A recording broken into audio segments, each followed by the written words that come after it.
Hello, people. I hope you guys are doing wonderful, wonderful, wonderful. And here we are for IBC के amendments for December 2023 and onwards attempt. एकदम फुद्दू amendments हैं. आप मान के चलिए कुछ अमेंडमेंट्स हैं ही नहीं. बिल्कुल समय नहीं लगेगा और आपके अमेंडमेंट्स कंप्लीट हो जाएंगे. I sincerely hope that you guys are working really really really hard. इसके अलावा आपके लिए एक पेपर स्ट्रैटेजी भी लेकर आऊंगा मैं बहुत जल्द आपके एग्जामिनेशन के पहले कि वो 3 घंटे जो हैं उन 3 घंटे में पेपर में किस स्ट्रैटेजी के साथ में बैठना है और एग्जाम के एक दिन पहले किस तरह से रिवाइज करना है. ठीक है यार. तो ensure that you watch that video as well. बहुत अच्छे से पढ़ाई करो, एकदम कॉन्फिडेंट रहो, दिमाग को एकदम स्ट्रेट, एकदम शांत रखो and you are going to kill it in the examination. In an open book paper it is very important to keep yourself calm. अगर आप शांत हैं तो आपको कोई ताकत नहीं रोक पाएगी और बहुत प्रेम से आपका एग्जामिनेशन हो जाएगा. ठीक है यार. एकदम मजे में रहो, एकदम तूफान तरीके से रहो. और अब हम शुरू करेंगे अमेंडमेंट्स को. ये अमेंडमेंट जो आईबीसी के लिए हैं, what I have done is, जो इंस्टीट्यूट का सप्लीमेंट है ये पूरा ही सप्लीमेंट में क्लास में डिस्कस कर लूंगा तो आपके लिए ज्यादा आसान हो जाएगा. आई थॉट कि इसमें से कुछ रिलेवेंट पार्ट को निकालूंगा, जो नया है जो पुराना है, that will make your life difficult और आपको वापस अपने मेन नोट्स में जाके चेंजेस करना पड़ेगा. शायद आपको कुछ भी नहीं करना है. अमेंडमेंट्स मिनिस्क्यूल हैं, नेग्लिजिबल हैं. ये तो सिर्फ आपसे मिलने का एक मौका है इसलिए मैं आ गया अमेंडमेंट्स को लेके. अदरवाइज अगर आप ये जो शीट है ये शीट सिर्फ अपने साथ में आप एग्जाम में लेके भी जाएंगे तो आप कोई भी क्वेश्चन आता है तो उसको मस्ती से हैंडल कर लोगे. There is nothing in these amendments. बहुत ईजी है. एक बार अच्छे से रहेंगे कम से कम समय में एक सारे अमेंडमेंट्स को गो थ्रू करवा देता हूं. ओपन बुक पेपर है तो आपको कुछ याद तो करने की जरूरत नहीं है, बट अगर एग्जाम में क्वेश्चन आए तो यू शुड नो कि अरे हाँ ये टॉपिक अमेंडमेंट के अंदर दिया हुआ है. It is very easy. फटाफट से शुरू करते हैं हम लोग. ये सप्लीमेंट को हम ओपन करते हैं. टोटल तकरीबन 18 पेजेस का अमेंडमेंट का सप्लीमेंट है. इसमें एंड में कुछ केस लॉस है उसको हम देखेंगे अच्छे से. उसके पहले तो छोटी मोटी चीजें उन्होंने ऐड की हुई है. सबसे पहले आते हैं चैप्टर नंबर 4. चैप्टर नंबर 4 के अंदर उन्होंने ये कुछ 2 पेजेस 2.5 पेजेस ऐड किए. क्या है यहां पर? सबसे पहले कहते हैं कम्युनिकेशन टू क्रेडिटर्स. इनका कहना है कि जब भी हम इंटरिम रेजोल्यूशन प्रोफेशनल की जिम्मेदारी है कि जब भी वो रेगुलेशन नंबर 6 के अंदर पब्लिक अनाउंसमेंट देता है उसके साथ में इसका इंटीमेशन क्रेडिटर्स को भी देना है. हाँ हो गया खत्म. बस यही पॉइंट है कि आप रेगुलेशन नंबर 6 में जब एक पब्लिक अनाउंसमेंट दे रहे हैं उसका इंटीमेशन आपको क्रेडिटर्स को भी देना है. Interim resolution professional shall send a communication along with the copy of public announcement made under regulation number 6. एक कम्युनिकेशन देना है क्रेडिटर्स को कि रेगुलेशन नंबर 6 के अंदर हम यहां तक पहुंच चुके हैं. And that's the small point to know कि रेगुलेशन नंबर 6 का जब आपका पब्लिक अनाउंसमेंट जाएगा उसके साथ में कम्युनिकेशन जाएगा क्रेडिटर्स को. इजी. कुछ है ही नहीं. फिर आता है मीटिंग ऑफ कमिटी. ये अच्छा है. ये कहता है meeting of committee on requisition. It says अगर कभी भी सीओसी चाहें तो वो रिक्वेस्ट कर सकते हैं रेजोल्यूशन प्रोफेशनल को या इंटरिम रेजोल्यूशन प्रोफेशनल को to conduct a meeting on requisition. जैसे हम नॉर्मल कंपनी लॉ में पढ़ते हैं there could be a meeting on requisition, उसी प्रकार से यहां पर भी रिक्वेजिशन पे मीटिंग हो सकती है. कितने लोगों के रिक्वेजिशन पे? ये कहता है a resolution professional may convene a meeting if he considers it necessary on the request received from member of the committee and shall convene a meeting if the same is made by members of the committee representing at least 33% of the voting right. ये क्या कहता है? ये कहता है कभी भी अगर सीओसी ने रिक्वेस्ट किया है रेजोल्यूशन प्रोफेशनल को कि मीटिंग करो तो रेजोल्यूशन प्रोफेशनल मीटिंग करेगा. बात समझ में आ रही है? सीओसी ने अगर कभी भी रिक्वेस्ट किया रेजोल्यूशन प्रोफेशनल को मीटिंग करने के लिए तो रेजोल्यूशन प्रोफेशनल मीटिंग करेगा. इजी है. अब यहां पर रेजोल्यूशन प्रोफेशनल के पास में डिस्क्रिशन है कि अगर सीओसी का रिक्वेस्ट आए तो रेजोल्यूशन प्रोफेशनल में कंडक्ट द मीटिंग. बट अगर सीओसी के 1/3 वोटिंग राइट वाले लोगों ने अगर रिक्वेस्ट किया है तो resolution professional shall conduct the meeting. तो मीटिंग ऑफ सीओसी करना अनिवार्य हो जाएगा. I think it's quite easy. कोई परेशानी की बात ही नहीं है कि अगर नॉर्मली कोई भी सीओसी में रिक्वेस्ट करता है मीटिंग करने के लिए तो मीटिंग किया जाएगा अगर रेजोल्यूशन प्रोफेशनल भी अग्री करता है. लेकिन अगर सीओसी के 1/3 वोटिंग राइट वाले लोगों ने रिक्वेस्ट कर दिया तो resolution professional shall conduct a meeting. I think it's very easy. एक बार रीड कर लो. जो मेरा हाईलाइटेड पार्ट है उसको एक बार रीड कर लो.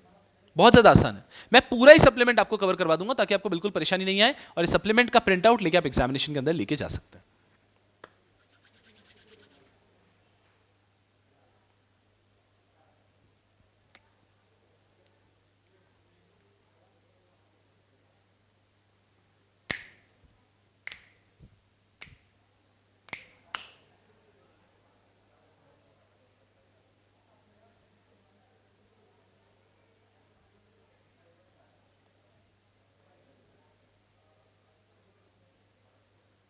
क्वाइट इजी, खत्म।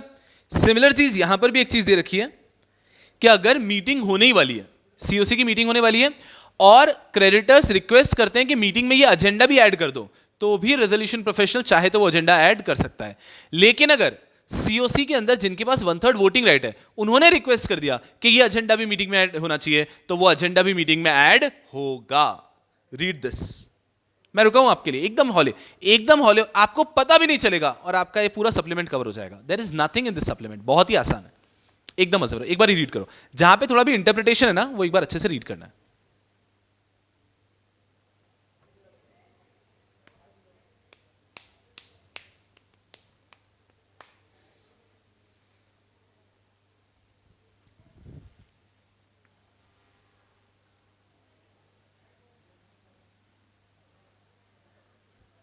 जाले सला।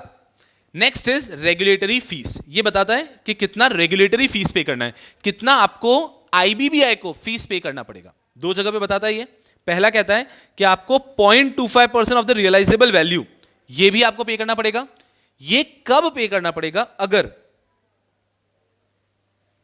Where such realisable value is more than the liquidation value. इसका लॉजिक भी समझना, अगर सीआईआरपी नहीं भी होता तो क्रेडिटर्स को लिक्विडेशन वैल्यू तो मिलता ही सही, सीआईआरपी नहीं भी होता तो क्रेडिटर्स को लिक्विडेशन वैल्यू तो मिलता ही।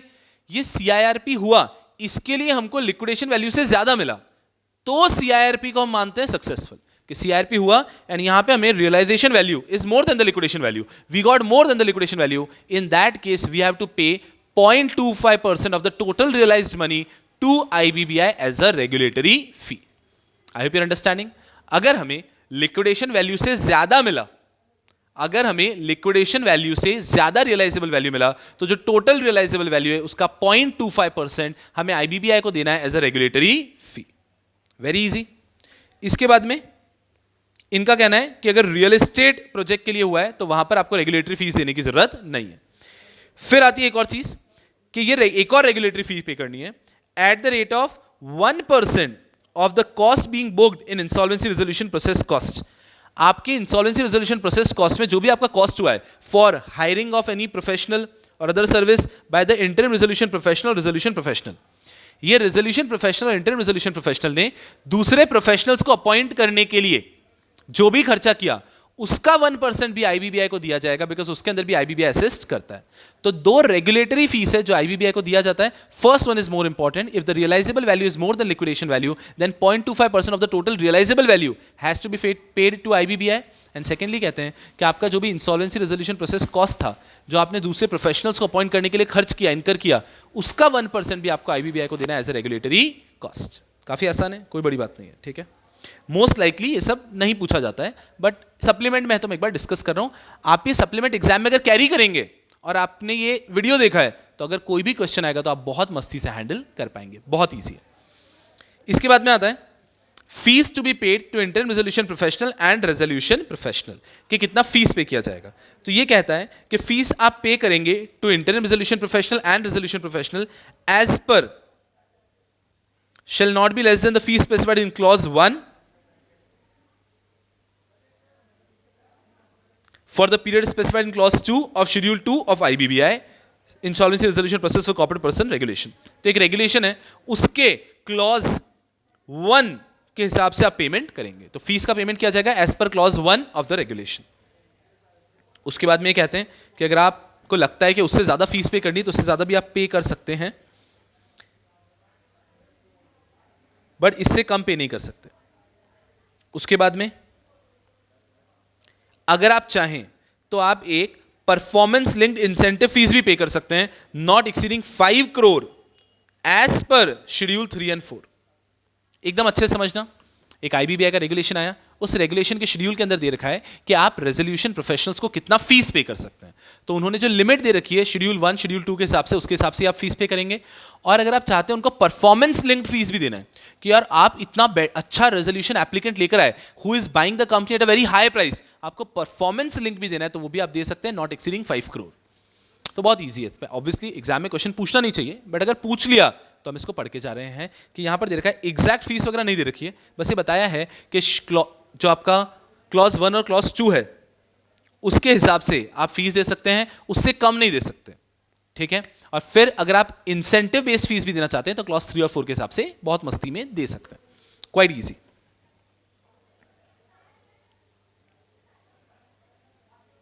नेक्स्ट वापस फुद्दू सा, strategy for marketing of assets और कॉर्पोरेट डेटा।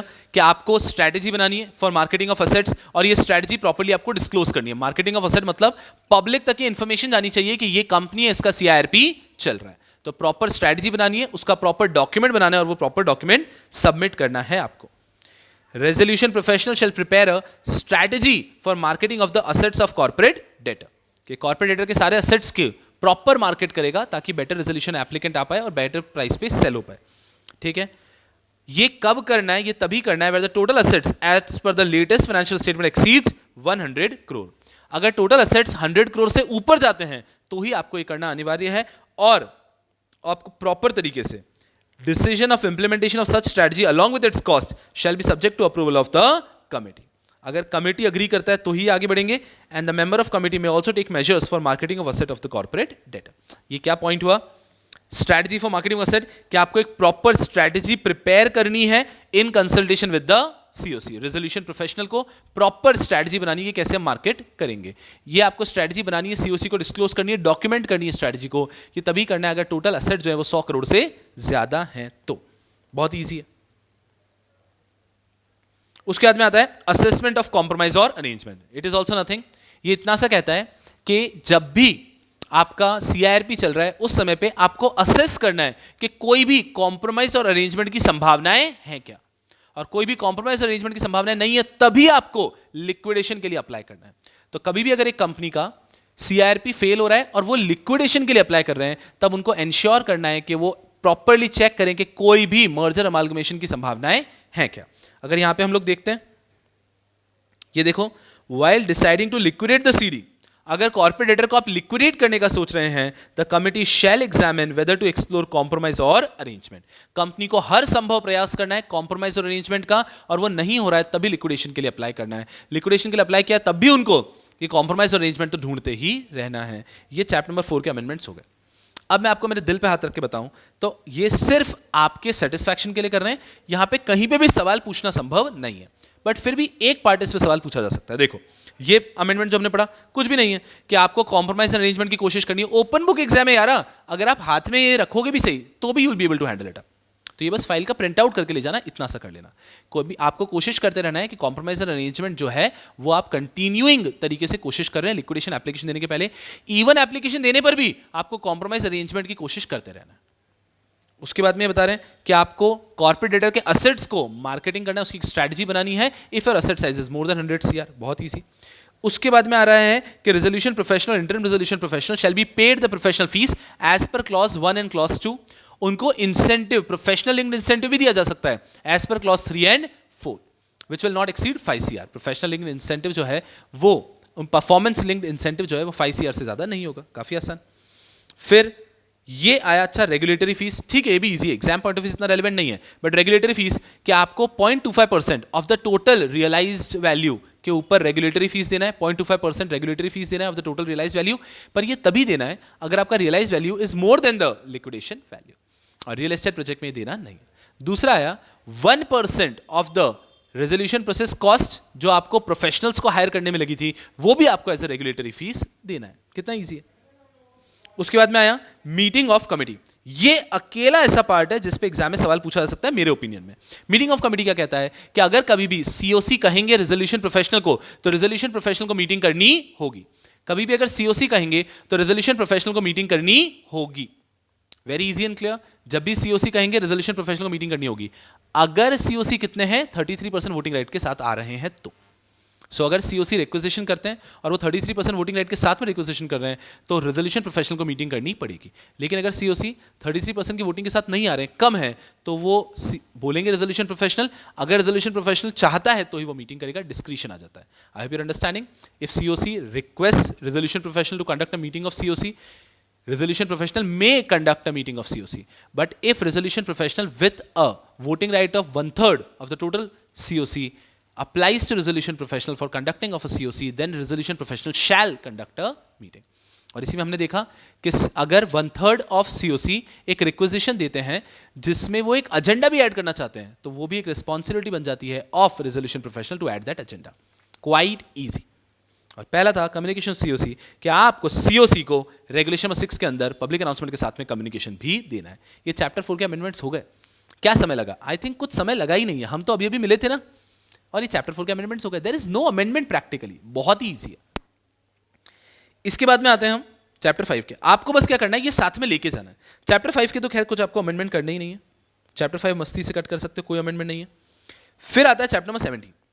चैप्टर नंबर 17 में अगर आप देखोगे तो 7-8 पेज के आपको अमेंडमेंट्स दिखेंगे, बट एकदम ईजी है. सिर्फ एक चीज पे ध्यान देना है, बाकी कुछ भी नहीं है. इस पे अगर एग्जाम में क्वेश्चन आएंगे तो डायरेक्ट क्वेश्चन ही आएंगे, तो आपको बस देखना ही होगा. लेकिन most likely I don't believe कि वो इतने ईजी क्वेश्चन एग्जाम में पूछेंगे. ये बात करते हैं about a particular regulation, IBBI insolvency professional regulation 2016. IBBI insolvency professional regulation 2016 ये कहता है कि कौन इंसॉल्वेंसी प्रोफेशनल की तरह काम कर सकता है. Who can act as insolvency professional. Regulation number 4 बताता है eligibility to act as insolvency professional.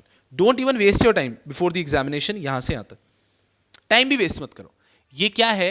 ये एलिजिबिलिटी है to act as resolution professional. Exam में अगर डायरेक्ट क्वेश्चन आता है, who is eligible to act as resolution professional, any person who complies with these conditions, this person is eligible to act as resolution professional. बात खत्म. Exam proper लिखेंगे.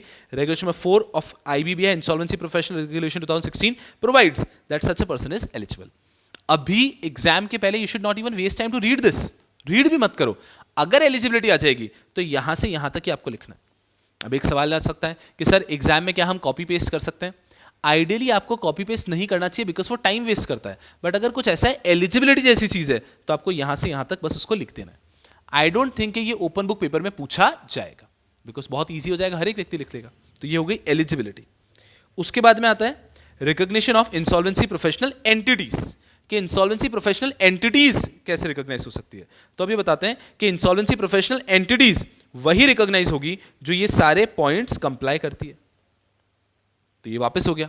Examination में अगर question आता है इंसॉल्वेंसी प्रोफेशनल कौन बन सकता है, तो उसके लिए एलिजिबिलिटी है रेगुलेशन नंबर 4 में. अगर ये पूछ लेते हैं इंसॉल्वेंसी प्रोफेशनल एंटिटीज कौन बन सकता है, तो वो रेगुलेशन नंबर 12 में दे रखा है. Straight forward and direct. इसके बाद में आता है कोड ऑफ कंडक्ट. अब सब कुछ इजी इजी चालू हो जाएगा. सिर्फ एक चीज है जो इंटरेस्टिंग है, जिसपे हमको ध्यान देना है, बाकी कुछ भी नहीं. कोड ऑफ कंडक्ट, क्या आपको इज्जत, आबरू, गरिमा, महिमा के साथ काम करना है. इंटीग्रिटी एंड ऑब्जेक्टिविटी के प्रोविजंस है, वही ऑनेस्टी से काम करेंगे एक्सेट्रा. फिर इंडिपेंडेंस एंड इंपार्शियलिटी के प्रोविजंस आ जाएंगे कि हम जब भी काम करेंगे इंडिपेंडेंटली काम करेंगे, इंपार्शियल काम करेंगे, हम किसी भी तरह से इंटरेस्टेड व्यक्तियां काम नहीं करेंगे, हम बायसनेस के साथ काम नहीं करेंगे. अब सुनना बहुत अच्छे से. यहां पर क्या कह रखा है, इन्होंने बहुत सारी बातें बताई कि इंडिपेंडेंस एंड इंपार्शियलिटी के अंदर कि आप किसी भी कनेक्टेड व्यक्ति के साथ में काम नहीं कर सकते. अब ओपन बुक में इतना डायरेक्ट क्वेश्चन उनको नहीं पूछना है, बट फिर भी फोकस करना अच्छे से. इंडिपेंडेंस एंड इंपार्शियलिटी हम अच्छे से पढ़ेंगे. Focus here very carefully. An insolvency professional must maintain complete independence in his professional relationship and should conduct the insolvency resolution, liquidation or bankruptcy process as the case may be in independent of external influence. एक व्यक्ति को काम करना है, ensure करना है किसी भी तरह से हम external किसी भी इवेंट से इन्फ्लुएंस ना हो. बहुत स्ट्रेट फॉरवर्ड है. अगर कोई भी व्यक्ति is dealing with any asset of a debtor, corporate debtor के assets को बेच रहा है insolvency professional, वो ध्यान रखेगा, he must ensure that he or his relative do not knowingly acquire such asset. बहुत अच्छे से इस पूरे वीडियो को देखना. हर छोटी छोटी बात जिसपे मुझे लगता है एग्जाम में क्वेश्चन आ सकता है ओपन बुक पेपर के अंदर, वो सब यहां पे डिस्कस करूंगा मैं. तो ये पॉइंट क्या कहता है, तभी हमें ये इंडिपेंडेंस एंड इंपार्शियलिटी पढ़ना है. जैसे कि इंटीग्रिटी एंड ऑब्जेक्टिविटी है, इस पर डायरेक्ट क्वेश्चन आएगा तो हैंडल कर लेंगे, आइडियली आना ही नहीं चाहिए, बहुत ईजी है. अब इंडिपेंडेंस एंड इंपार्शियलिटी को अच्छे से समझना, इसमें इंडायरेक्ट क्वेश्चन आ सकते हैं. कभी भी एक कॉर्पोरेट डेटर के असेट्स को अगर रेजोल्यूशन प्रोफेशनल बेच रहा है, उसको ध्यान रखना है कि वो डायरेक्टली इनडायरेक्टली अपने रिलेटिव को ना बेचे. आपको समझ में आ रहा है ना किस प्रकार का फ्रॉड हो सकता है. असेट का वैल्यू है 2 करोड़, मार्केट में 2 करोड़ में बिक सकता है, बट मैंने मेरे रिश्तेदार को 1.5 करोड़ में बेच दिया. बेच दिया जी, बेच दिया. रिश्तेदार को 1.5 करोड़ में बेच दिया. कहीं ना कहीं पूरा नुकसान तो एफसी का हो रहा है ना, ओसी का हो रहा है ना. तो वही यहां पर कह रहे हैं कि आप कभी भी रिलेटिव को नहीं बेच सकते. उसके बाद में आप कभी भी ऐसी जगह पे असाइनमेंट नहीं लेंगे if any of his relative, any of the partner director of insolvency professional entity of his is a partner director और the insolvency professional entity of which is a partner director is not independent. आप कोई भी ऐसा assignment नहीं लेंगे जहां पर आप इंडिपेंडेंट नहीं है। आप, आपके डायरेक्टर, आपके यहाँ काम करने वाले लोग, आप जिस इंसॉल्वेंसी प्रोफेशनल एंटिटी में काम कर रहे हैं, ये अगर ये इंडिपेंडेंट नहीं है तो ऐसी जगह पे आप असाइनमेंट लेंगे ही नहीं। लॉजिकल। उसके बाद में आपको डिस्क्लोज करना है, यू हैव टू डिस्क्लोज जो भी आपका पिक्यूनरी या पर्सनल रिलेशनशिप है with the stakeholder entitled to distribution. अच्छे समझना। अब हम किस प्रकार से इंटरेस्टेड हैं, ये जो हम पैसे, हम असेट को, हमें रिलेटिव को सेल तो नहीं कर सकते, तो ठीक है। अगर किसी भी तरह से जो स्टेक होल्डर्स हैं, जो क्रेडिटर्स हैं, जिनको ये पैसा मिलने वाला है वाटरफॉल में, जिन लोगों को पैसा मिलने वाला है, अगर वो भी मेरे साथ किसी प्रकार से रिलेटेड है तो मुझे ये भी डिस्क्लोज करना है। डिस्क्लोज करने से क्या होगा, इंश्योर हो जाएगा कि कहीं मैं उनके बेनिफिट के लिए कुछ कर तो नहीं रहा हूं। तो I have to merely disclose the interest I have with the stakeholder as well. Very easy. उसके बाद में इंसॉल्वेंसी प्रोफेशनल को डिस्क्लोज करना है कि वो क्या इंप्लॉई था, क्या एफसी के यहां कहीं पे भी, एफसी, सीओसी, कहीं पे भी वो इंप्लॉय की तरह काम किया है क्या, ये भी उसको डिस्क्लोज करना है, ताकि पता चल जाए कि वो किसी भी प्रकार से इंटरेस्टेड नहीं है। आप देखो एक एक पॉइंट क्या कह रहा है कि आप अपने रिलेटिव को बेच नहीं सकते, ठीक है। फिर आप कह रहे हो कहीं पे भी अगर कोई इंटरेस्टेड है, कोई भी इंडिपेंडेंट नहीं है, तो वो असाइनमेंट को भी आप नहीं ले सकते हो। उसके बाद में आपका कोई पिक्यूनरी इंटरेस्ट रिलेशनशिप है विद द स्टेक होल्डर, जिनको डिस्ट्रीब्यूशन मिलने वाला है, आप वहां पे भी असाइनमेंट नहीं लोगे या फिर इसको डिस्क्लोज करोगे एटलीस्ट। उसके बाद में आप अगर इंप्लॉई हैं तो ये फैक्ट भी आप डिस्क्लोज करेंगे। अगर आप एफसी के इंप्लॉई थे, कहीं से भी कनेक्टेड थे, तो ये भी आप फैक्ट डिस्क्लोज करेंगे। अब उसके बाद में सर ये जो हमने ऊपर बताया ना कि हम डिस्क्लोजर देंगे, अब ये डिस्क्लोजर में कब देना है याद तो रखना ही नहीं, यार ओपन बुक है, यहां पे बस दिखाया कि डिस्क्लोजर कब देना है। अगर इंसॉल्वेंसी प्रोफेशनल कॉर्पोरेट डेटर से रिलेटेड है तो उसको अपॉइंटमेंट पे डिस्क्लोज करना है। अगर इंसॉल्वेंसी प्रोफेशनल इनमें से किसी से कनेक्टेड है, रजिस्टर्ड वैल्यू और अकाउंटेंट, लीगल प्रोफेशनल, तो उसको अपॉइंटमेंट पे डिस्क्लोज करना है। एफसी से रिलेटेड है तो सीओसी के कॉन्स्टिट्यूशन पे डिस्क्लोज करना है। इंटरिम फाइनेंस प्रोवाइडर से रिलेटेड है तो उसको अग्रीमेंट के टाइम पे डिस्क्लोज करना है। रेजोल्यूशन एप्लीकेंट से रिलेटेड है तो जब इंफॉर्मेशन मेमोरेंडम फाइल करते हैं तब डिस्क्लोज करना है। अगर किसी और के साथ भी उसका रिलेशनशिप है तो जब उसको बाद में पता चला, तो जब उसको रिलेशनशिप पता चला तब उसको डिस्क्लोज करना है। यारों बहुत ज्यादा आसान है। ओपन बुक पेपर में तो आपको परेशान बिल्कुल भी नहीं कर पाएगा। इसको खोद के हम सीआरआई के लिए जरूर पढ़ सकते हैं, लेकिन ओपन बुक पेपर के लिए बिल्कुल भी आपको परेशान नहीं कर सकता है। अगर आप बच्चों के ओल्ड सिलेबस के बच्चों के सीआरआई के सप्लीमेंट में भी ये है तो इसको केयरफुली पढ़ के जाओ। ओपन बुक में आपको परेशान नहीं कर पाए, एग्जाम में क्वेश्चन आएगा, इसको यूज करते हुए और इस वीडियो को एक बार देखा है तो आप बहुत आराम से कोई भी क्वेश्चन को हैंडल कर लोगे। फिर आता है कि इंसॉल्वेंसी प्रोफेशनल को इंश्योर करना है कि उसके अपने डिस्क्लोजर बताने हैं इफ एनी, किसी भी और प्रोफेशनल को एंगेज किया है उसके साथ। क्या अगर इंसॉल्वेंसी प्रोफेशनल ने किसी भी प्रोफेशनल को एंगेज किया कि अरे ये जो प्रोफेशनल है इसको आप अपॉइंट कर लो, और वो जो प्रोफेशनल एंगेज किया है आपने वहां पर आप अगर इंटरेस्टेड है तो ये भी आपको डिस्क्लोज करना है। कब डिस्क्लोज करना है वो बताया है, कॉर्पोरेट डेटर को इतने टाइम में, एफसी को इतने टाइम में, एक्सेट्रा एक्सेट्रा। ये टाइमलाइन है, उनको कब इन्फॉर्म करना है। अगर जो प्रोफेशनल को आपने एंगेज किया है, the insolvency professional ensure disclosure of relationship if any of the other professional. अगर प्रोफेशनल जो है वो किसी भी तरह से इंटरेस्टेड है by it with itself, corporate debtor, financial creditor, the interim finance provider if any, and the prospective resolution applicant to the insolvency professional agency। तो अगर insolvency professional खुद ही किसी भी तरह से रिलेशनशिप रखता है with the corporate debtor etcetera तो उसको डिस्क्लोज करना है। ये हमने ऊपर पढ़ लिया था। अब ये कह रहे हैं कि इंसॉल्वेंसी प्रोफेशनल ने अपॉइंट किया है किसी और प्रोफेशनल को, ये प्रोफेशनल का अगर रिलेशनशिप है कॉर्पोरेट डेटर या उनके में से किसी के साथ तो ये भी डिस्क्लोज करना है। बिल्कुल ठीक है। फिर उनका कहना है कि सर ये 8B और 8C जो हमने पढ़ा है इसको बहुत अच्छे से समझना है, जल्दबाजी नहीं करनी है। अगर इंसॉल्वेंसी प्रोफेशनल का रिलेशनशिप है कॉर्पोरेट डेटर एक्सेट्रा के साथ तो ये डिस्क्लोज करना है एज पर 8A। 8B कहता है इंसॉल्वेंसी प्रोफेशनल ने जिसको अपॉइंट किया है एज अ प्रोफेशनल, उसका अगर कोई रिलेशनशिप है विद कॉर्पोरेट डेटर एक्सेट्रा तो ये डिस्क्लोज करना है एज पर 8B। उसके बाद में कह रहे हैं कि सर रिलेशनशिप का मतलब क्या, आप कहते हो रिलेशनशिप है, उसका मतलब ऐसा है where the insolvency professional, any other professional as the case may be, has derived 5% or more of his gross revenue in a year from professional service to the related party। तो अगर मान लीजिए ये प्रोफेशनल है, ये insolvency professional है, इसने उनसे टोटल रेवेन्यू का 5% जनरेट किया है, तो ये रिलेशनशिप हो गया इनके साथ में। बिकॉज डिपेंडेंट हूं ना मैं, मेरा साल भर का टर्नओवर है 100 करोड़, उसमें से 5 करोड़ से ज्यादा तो उन्हीं से आया है, तो मतलब वी आर कनेक्टेड, वो रिलेटेड पार्टी हो जाएगा। उसके बाद में where the insolvency professional or the professional as the case may be is a shareholder director KMP of the related party। अगर हमारा इंसॉल्वेंसी प्रोफेशनल उस कॉर्पोरेट डायरेक्टर एक्सेट्रा का KMP है, डायरेक्टर है, किसी भी प्रकार से इधर कनेक्टेड है, डायरेक्टर है, तो भी नहीं चलेगा, रिलेटेड मान लेंगे, रिलेशनशिप मानेंगे। where a relative of the insolvency professional or the professional as the case may be has a relationship of any kind of A or B। ये जो इंसॉल्वेंसी प्रोफेशनल है इसका कोई रिलेटिव है, वो अगर इस कॉर्पोरेट डेटर के अंदर 5% से ज्यादा रेवेन्यू लेता है उससे, या फिर वो इनसे किसी भी तरह से डायरेक्टर KMP की तरह रिलेटेड है, तो वो इंसॉल्वेंसी प्रोफेशनल खुद डायरेक्टली कनेक्टेड है या उसका कोई रिलेटिव कनेक्टेड है, इन दोनों केसेस के अंदर ही ये रिलेशनशिप माना जाएगा और उनको डिस्क्लोजर देना होगा। और लास्ट आता है where the insolvency professional or any other professional as the case may be is a partner director firm LLP as an insolvency professional or registered valuer, the relationship of kind of ABC of every partner director of such company।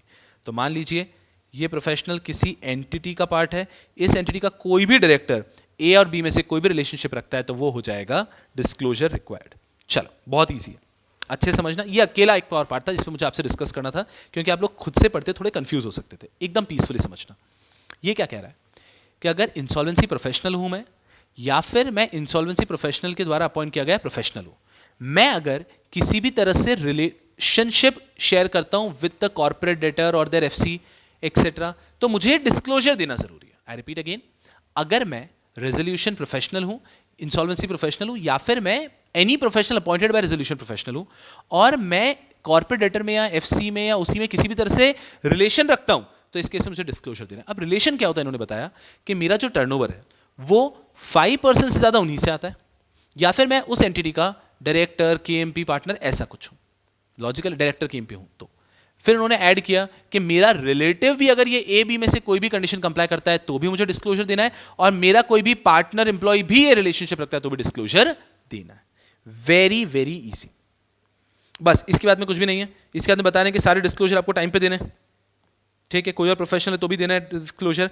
Professional competence क्या, आप अपनी professional knowledge से काम करोगे। आप direct ऐसे question है जो डायरेक्ट में कभी पूछे ही नहीं जाएंगे। Representation of correct facts and correcting misapprehensions की कुछ भी गलती हो गई तो हमें करेक्ट करना है उसको। टाइमलाइंस, जितने भी IBC का टाइमलाइंस है उसको हमें फॉलो करना है। इन्फॉर्मेशन मैनेजमेंट कि सारी इन्फॉर्मेशन को कॉन्फिडेंशियल रखेंगे, हर किसी को शेयर करते नहीं जाएंगे। उसके बाद में सारे रिटर्न हमें रिकॉर्ड्स रखने एक्सेट्रा, कॉन्फिडेंशियलिटी मेंटेन करनी है। ऑक्यूपेशन, एम्प्लॉयबिलिटी एंड रेस्ट्रिक्शन, ये अच्छा इंपॉर्टेंट है। वापस आते हैं तो मैं बताता हूं open book point of view से कहां पे क्वेश्चन आ सकता है, उन सबको हम बहुत ही घुस के डिस्कस करेंगे। बाकी किसी के ऊपर अगर आप ये बस लेके भी गए हैं तो आप आराम से क्वेश्चन को हैंडल कर लेंगे। 8 हमने अच्छे से डिस्कस किया है। अब वापस आ रहा है एक और interesting, occupational employability and restriction, कि एक रेजोल्यूशन प्रोफेशनल एक साथ में कितने लोगों का काम हैंडल कर सकता है। अच्छे से समझना है क्या कहते हैं। पहले तो जनरली बोला insolvency professional must refrain from accepting too many assignments, कि इंसॉल्वेंसी प्रोफेशनल को कभी भी बहुत सारे असाइनमेंट्स नहीं लेने, टू मेनी असाइनमेंट्स नहीं लेने। ये पहली चीज हो गई। फिर अब वो बोल रहे हैं कि टू मेनी का मतलब क्या है। An insolvency professional may at any point of time not having more than 10 assignments as resolution professional। एक insolvency professional at a given point of time 10 जगह पे रेजोल्यूशन प्रोफेशनल की तरह काम कर सकता है, उससे ज्यादा अलाउड नहीं है। नॉट मोर देन 10, तो 10 तक अलाउड है, 11 अलाउड नहीं है at a given point of time. फिर एक जगह पे CRP खत्म हुई, फिर आप एक और ले लो, तो at a given point of time आप मैक्सिमम 10 जगह पे रेजोल्यूशन प्रोफेशनल का काम कर सकते हो। Of which not more than 3 shall have admitted claims exceeding 1000 crore, जिनमें से 3 हो सकते हैं जिनका क्लेम 1000 करोड़ से ज्यादा है। I hope you're understanding. तो मैं मैक्सिमम 3 ऐसी कॉर्पोरेट डेटर्स के CRP हैंडल कर सकता हूं जिनका क्लेम 1000 करोड़ से ज्यादा है, और इसके अलावा 7 और हैंडल कर सकता हूं जिनका 1000 करोड़ से कम होना चाहिए। तो ओवरऑल एक व्यक्ति CRP हैंडल कर सकता है 10, जिनमें से मैक्सिमम 3 हो सकते हैं जिनका क्लेम जो है 1000 करोड़ से ज्यादा है।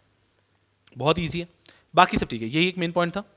बाकी तो आपको ध्यान रखना है कि आप वैलिड ऑथराइजेशन लेकर ही काम करेंगे। आप कहीं पे भी अपने रिलेटिव को एम्प्लॉयमेंट है वहां पे, मतलब ऐसा है कि आप जहां पे काम कर रहे हैं, you will not conduct a CRP where he and his relative shall accept any employment other than employment secured through open competitive recruitment with render professional service other than service under code to a creditor more than 10% voting power. The successful resolution applicant, the corporate or any other related party unless a period of 1 year has elapsed. I hope you are understanding. Normal provision रहता है, मैं समझाता हूं आपको. कोई भी ऐसा creditor having more than 10% voting power, कोई भी ऐसा क्रेडिटर है जिसके पास सीओसी के 10% से ज्यादा वोटिंग पावर थे, वहां पर कोई भी इंसॉल्वेंसी प्रोफेशनल या उसका कोई भी रिलेटिव, इंसॉल्वेंसी प्रोफेशनल या उसका रिलेटिव इंप्लॉयमेंट एक्सेप्ट नहीं करेगा for a period of 1 year. मतलब आज मैंने सीआईआरपी संभाला, उसके अगले 1 साल तक मैं किसी भी ऐसे फाइनेंशियल क्रेडिटर के यहां पे जॉब नहीं कर सकता, मेरा रिलेटिव जॉब नहीं कर सकता जिसके पास सीओसी के 10% से ज्यादा वोटिंग राइट थे. तो उससे क्या होगा आप समझ रहे हो कि मैं एक अभी उसको फेवर कर रहा हूं ताकि बाद में वो मुझे जॉब देगा या मेरे रिलेटिव को जॉब देगा. This is not allowed. तो अगर मैं कहीं पे भी काम किया हूं तो उसके 1 साल तक मैं वहां पे इंप्लॉयमेंट में काम नहीं कर सकता या मेरा कोई भी रिलेटिव भी वहां पे काम नहीं कर सकता, प्रोवाइडेड वो जो क्रेडिटर है वो बड़ा है, उसके पास टोटल सीओसी के 10% से ज्यादा राइट्स हैं. Easy. An insolvency professional shall not engage or appoint any of his relative or related party for or in connection with any work relating to any of his assignment. अपने किसी भी assignment के लिए वो अपने related party या relative को appoint नहीं करेगा. आप आ रहे हो तो आप अपने टैलेंट से आओ, आप रिलेटिव हो इसके लिए मैं आपको असाइनमेंट नहीं दूंगा. An insolvency professional shall not provide any service for or in connection with the assignment which is being undertaken by any of his relative or related party. कोई भी ऐसा असाइनमेंट जो कोई भी ऐसा काम जो उनके रिलेटेड या रिलेटिव पार्टी ने लिया है वहां पर इंसॉल्वेंसी प्रोफेशनल भी काम नहीं करेगा. तो दोनों चीज हो गई, ना तो इंसॉल्वेंसी प्रोफेशनल अपने रिलेटिव को हायर करेगा, अपने यहां पे एम्प्लॉयमेंट देगा, और ना ही जहां पे उसका रिलेटिव काम करता है वहां पे कोई असाइनमेंट लेगा. An insolvency professional must not conduct business which in the opinion of board is inconsistent with the reputation. आप कोई भी ऐसा असाइनमेंट नहीं लेंगे, कोई भी ऐसा काम नहीं करेंगे जो कि आपके रेपुटेशन के हित में नहीं है. ईजी है. फिर आ जाता है रेम्यूनरेशन एंड कॉस्ट, वापस जनरल कि भैया फीस आप लेंगे जो आपने अग्रीमेंट किया उस हिसाब से फीस लेंगे एक्सेट्रा. गिफ्ट्स एंड हॉस्पिटैलिटी, हाँ ये गलत काम मत करना कि आप कहीं पे इंसॉल्वेंसी प्रोफेशनल की तरह काम कर रहे हैं, वो आपको जाते समय एक थोड़ा सा गोल्ड कॉइन देना चाहता है, सिल्वर कॉइन देना चाहता है, आपको एक होटल रूम बुक करना चाहता है, आपके लिए एक आप पूरा एक वेकेशंस बुक करना चाहता है, तो आप अरे नहीं नहीं नहीं नहीं करके लेके मत रख लेना. You should not, you cannot accept gift and hospitality from anyone because आज आप उनसे कुछ ले रहे हैं तो बदले में आपको उनको कुछ तो देना होगा. An insolvency professional or his relative must not accept gift or hospitality which undermines or affects his independence as an insolvency professional. तो आप किसी प्रकार का ऐसा गिफ्ट नहीं लेंगे ताकि आप कल को उनके लिए कुछ अगेंस्ट में ऑर्डर पास नहीं कर पाए. Are you understanding? अभी नया नया सीआरपी शुरू हुआ, पहली सीओसी की मीटिंग थी, आपका एक क्रेडिटर आपको ले आया और एक कुछ बढ़िया सा गिफ्ट लेकर आया. You should not accept it because अभी पूरे सीआईआरपी में आपको अनबायस तरीके से काम करना है. आप आज एक गिफ्ट लेंगे, कल को आप ऑब्लिगेटरी हो जाएंगे उसके लिए कुछ करने के लिए. तो आपको कोई भी गिफ्ट और हॉस्पिटैलिटी लेना नहीं है. An insolvency professional shall not even offer gift or hospitality or a financial or any other advantage to a public servant or any other person. आपको समझ में आ रहा होगा, अपना काम रिटेन करने के लिए किसी भी व्यक्ति को, पब्लिक सर्वेंट को, किसी को भी आप कुछ ऑफर भी नहीं करेंगे इंसेंटिव. तो ना तो आप गिफ्ट एंड हॉस्पिटैलिटी लेंगे किसी से और ना ही आप किसी को गिफ्ट एंड हॉस्पिटैलिटी देंगे टू गेट सम एडवांटेज. और क्या है, खत्म हो गया. केस लॉस बाकी है, वो डिस्कस करेंगे हम, लेकिन ये खत्म हो गया. बस इतना सही था. आई बिलीव ये सब अमेंडमेंट्स इतने सही थे. कितना समय हो गया हमको मिले? हाफ एन आवर भी नहीं हुआ. हाफ एन आवर हुआ है I think, hardly half an hour हुआ है हमें, और हमारा पूरा का पूरा जो अमेंडमेंट का सिलसिला था वो खत्म हो गया.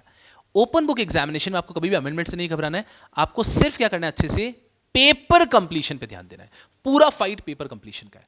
एकदम मजे से रहो, ये अमेंडमेंट्स है, दैट्स इट. इसके बाद में उन्होंने कुछ 9 cases, if I am not wrong, कुछ 9 केसेस ऐड किए हैं.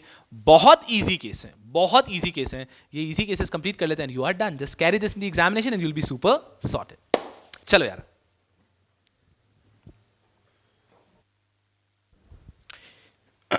यस यार, चलिए शो शुरू करते हैं वापस. About case laws. Case laws के अंदर 9 केस लॉस हैं, बहुत इजी केस लॉस हैं, मस्ती से पढ़ के जाना है और एग्जाम में फोड़ कराना है. ठीक है. सबसे पहला केस है आपका Sunil Kumar Agarwal versus new Okhla industrial development authority, 12 जनवरी. सबसे सुंदर बात बताऊं मैं आपको? नहीं नहीं, आप मत बताना, मैं बताऊंगा. Case number 1 Sunil Kumar Agarwal.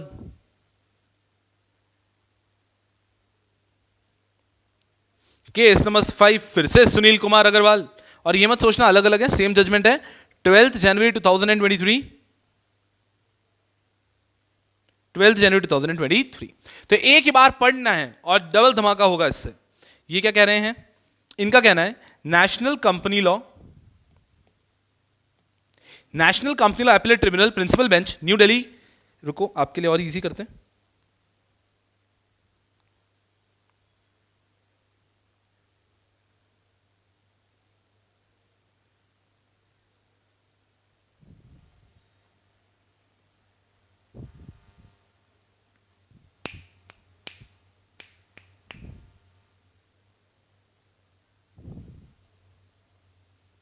चलिए, यहां मैंने ऑलरेडी मार्क कर रखा है कि आपको सिर्फ उस रेलेवेंट चीज को आइडेंटिफाई करना है, उससे आपको उसका क्रक्स समझ में आ जाएगा। पहला case Sunil Kumar Agarwal versus new Okhla industrial development authority. क्या हुआ यहां पे, द सिमिलर ग्रांट और right has to be read in respect of the licence permit registration quota concession clearance, but it can not be read as the premium amount और lease rent which has been so ordered by adjudicating authority to be paid by appellant to the respondent. Sir क्या है इसका मतलब, अच्छे समझाता हूं। इस case के अंदर क्या हुआ, इस केस के अंदर क्या हुआ, एक व्यक्ति कॉर्पोरेट डेटर, इसके ऊपर सीआईआरपी इनिशिएट हो चुकी है, ठीक है। इसके बाद में एक लैंडलॉर्ड जिसका प्रॉपर्टी ये व्यक्ति यूज कर रहा है, लैंडलॉर्ड का प्रॉपर्टी है जो ये व्यक्ति यूज कर रहा है, टेनेंट लेसी, उसके अगेंस्ट क्या देना होता है जनरली, रेंट। क्वाइट लॉजिकल, कोई परेशानी की बात नहीं है। अब समझो जैसे ही सीआईआरपी इनिशिएट हो चुका है, what has started, moratorium has started and there is a simple rule during moratorium के दौरान कोई भी लैंडलॉर्ड अपने टेनेंट को यह नहीं बोल सकता जिसका सीआईआरपी चल रहा है कि आप प्रॉपर्टी को खाली करिए। I hope you're understanding very easy कि कोई भी लैंडलॉर्ड ये नहीं कह सकता कॉर्पोरेटर को आप अपनी प्रॉपर्टी को खाली करिए। इस केस के अंदर ये लैंडलॉर्ड का कहना था, वो कोर्ट में गया, उसका कहना था कि आप हमें या तो रेंट दो या फिर खाली करो, या तो रेंट दो या फिर खाली करो। और इस इशू के अंदर प्राइमरी कोर्ट ने ऐसा कह दिया कि हाँ रेंट दो या फिर खाली करो। अपील में गए और हायर कोर्ट ने कहा कि क्या कुछ भी क्या रेंट दो और खाली करो, मॉरिटोरियम चल रहा है, मॉरिटोरियम के दौरान अगर आपने रेंट नहीं भी दिया तो भी आप खाली नहीं करवा सकते। मॉरिटोरियम के दौरान आपने रेंट नहीं भी दिया तो भी आप खाली नहीं करवा सकते, दैट इज द लॉ। तो इस केस में यही हुआ था। एक्चुअली कंफ्यूजन क्या हुआ कि कुछ ऐसे प्रोविजन है लाइसेंस वगैरह के कि उसके अंदर अगर आपने लाइसेंस फीस वगैरह नहीं दी है तो आपका लाइसेंस कैंसिल हो जाता है, लेकिन वो यहां पे अप्लाई नहीं करता है। आपको इस केस का टीका ये याद रखना है, सुनील कुमार अग्रवाल का केस था कि ड्यूरिंग मॉरिटोरियम अगर एक व्यक्ति रेंट पे नहीं भी कर रहा है तो उसका जो प्रॉपर्टी है उससे उसको खाली नहीं करवाया जा सकता, इविक्शन नहीं किया जा सकता ड्यूरिंग मॉरिटोरियम अगर कोई व्यक्ति रेंट पे नहीं कर रहा है। तो काफी आसान है। तो यहां पर उन्होंने यही कहा था कि ये जो कंसेप्ट है ये licence permit registration quota concession इन पे तो अप्लाई करेगा, लेकिन ये सेम चीज आपके लीज रेंट के ऊपर अप्लाई नहीं करेगा। कि हाँ आपका लाइसेंस वगैरह अगर एक्सपायर हो गया है तो मॉरिटोरियम के बीच में लाइसेंस खत्म हो सकता है, लेकिन लीज रेंट में ऐसा नहीं होता। अगर आपने रेंट नहीं भी पे किया तो भी ओनर आपको खाली नहीं करवा सकता, लेसर आपसे प्रॉपर्टी मांग नहीं सकता, इविक्शन नहीं करवा सकता during moratorium. Quite easy and that's the first case. दूसरा केस बहुत ही जनरल बात की है, कुछ भी नहीं पढ़ा इन्होंने, श्री गुरु कंटेनर्स वाला केस है वर्सेस जितेंद्र पलांडे जी। इस केस के अंदर बस इतना सा कहा गया है कि the importance of COC during CIRP, it is equally important for the creditors to play a catalytic role in the insolvency resolution process given the present regime of creditor driven IBC। अब इस case के अंदर बहुत अजीब सी चीज हो गई थी।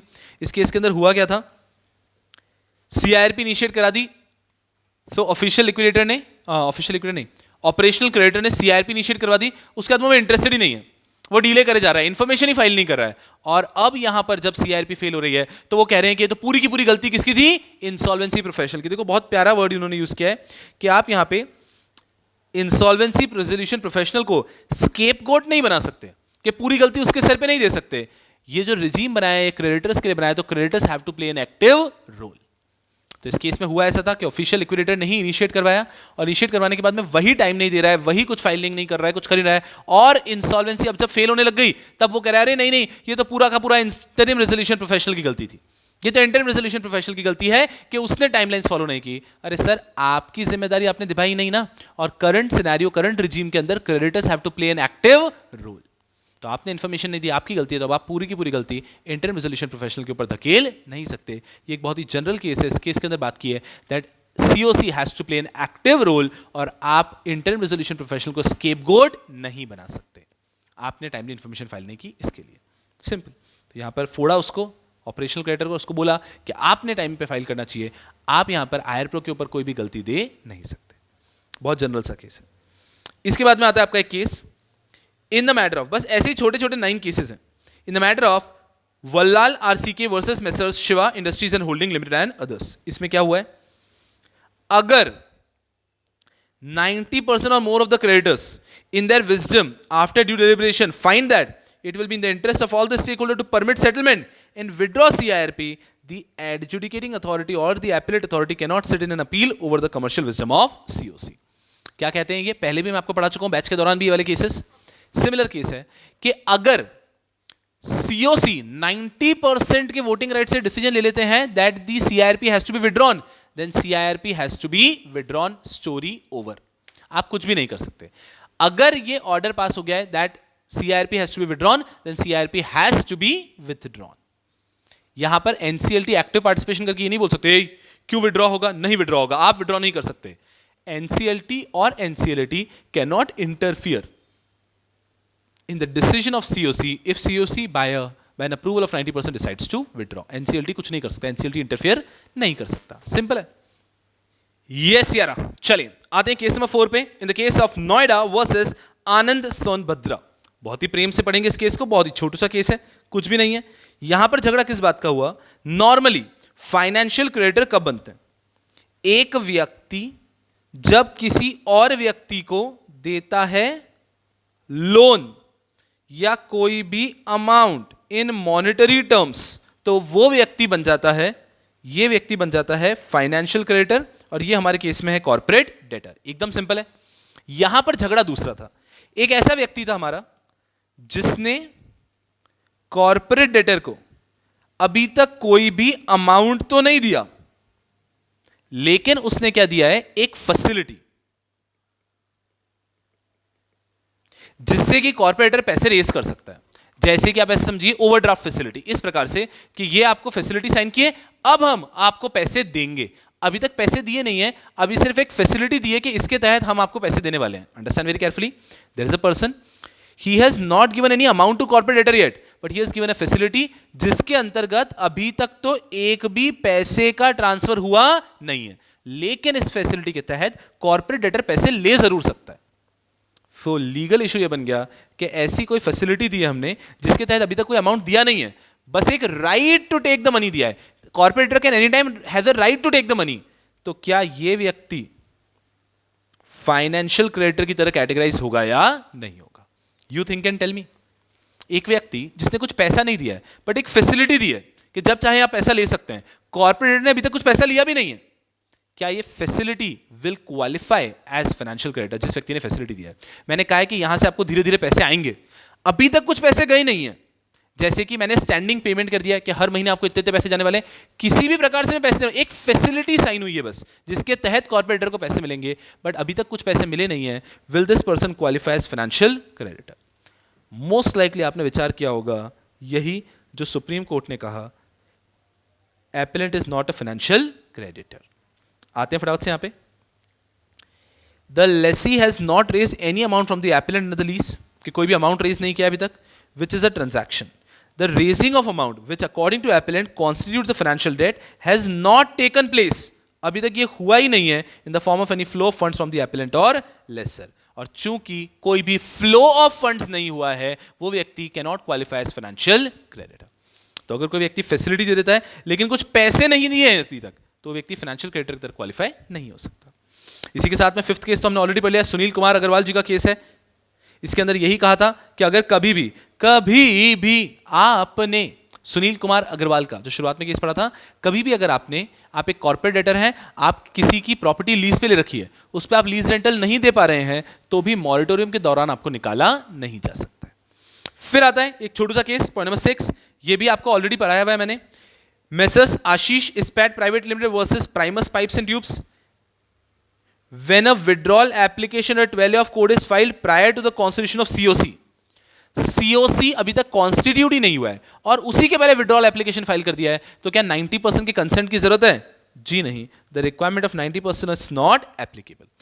एक बार सीओसी फॉर्म होने के बाद अगर एप्लीकेशन को आप सीआरपी को विड्रॉ करना चाहते हैं तो 90% का कंसेंट चाहिए, लेकिन अगर सीओसी के फॉर्म होने के पहले ही आप विड्रॉ कर रहे हैं तो 90% के कंसेंट की कोई जरूरत नहीं है.